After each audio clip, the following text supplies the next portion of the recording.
एक बार फिर से आप सभी का स्वागत है। चुनावी साल में लगातार दौरों की जरूरत के बीच राज्य सरकार के नए सरकारी विमान और हेलीकॉप्टर खरीद की योजना ठंडे बस्ते में जा रही है। इसे लेकर कंपनियों के प्रेजेंटेशन के बाद पूरी प्रक्रिया में वक्त लगने से फिलहाल इस योजना के साकार होने के आसार नहीं है। ऐसे में सरकार को चुनावी दौरों में किराए के एयरक्राफ्ट से ही काम चलाना पड़ सकता है। पेश है ये खास रिपोर्ट।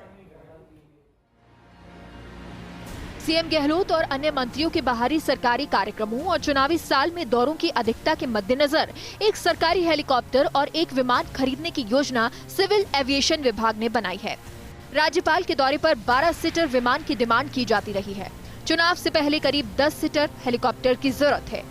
सरकार के पहले 4 सीटर और सिंगल इंजन वाले हेलीकॉप्टर थे। इस बार मल्टी टर्बाइन इंजन हेलीकॉप्टर खरीद की प्रक्रिया शुरू की थी। क्या हुई अब तक की प्रक्रिया? कई कंपनियों से प्रेजेंटेशन लिया गया। 2 दौर में करीब 9 कंपनियों ने प्रेजेंटेशन दिया।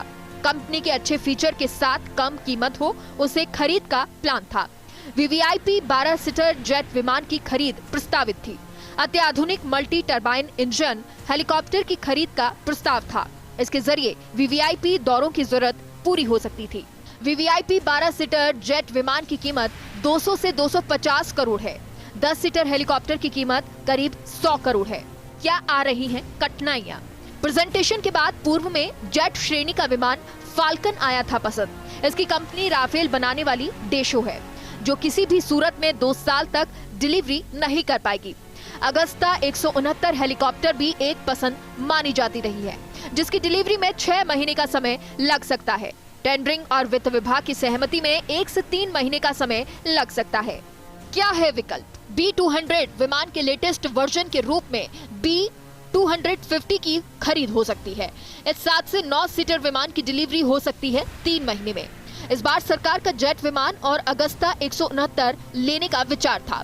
ज्यादा राशि और प्रक्रिया में समय लगने के कारण फिलहाल ये मसला टला है। अगस्ता की रिजर्व प्राइस 2.5 करोड़ थी, जबकि 7 करोड़ 55 लाख में नीलामी हुई। वहीं B200 की रिजर्व प्राइस 9 करोड़ रखी गई थी, जो 18 करोड़ 50 लाख में नीलामी हुई। सरकार को जरूरत होने पर निजी कंपनियों से किराए पर विमान लेना पड़ता था। अब जब ये मुफीद नहीं लगा, तब सरकार ने 6 माह के लिए हेलीकॉप्टर किराए पर लिया है। लेकिन अब इस समस्या के स्थायी समाधान का इंतजार है। गहलोत सरकार ने पुराने वायुयानों को बेचने की उपलब्धि तो हासिल कर ली है, लेकिन इसके साथ साथ नए सरकारी विमान और हेलीकॉप्टर की खरीद भी वह करना चाहती है। लेकिन फिलहाल यह योजना दूर की कौड़ी नजर आ रही है। कैमरा पर्सन नरेंद्र के साथ Rituraj Sharma, first India news, Jaipur.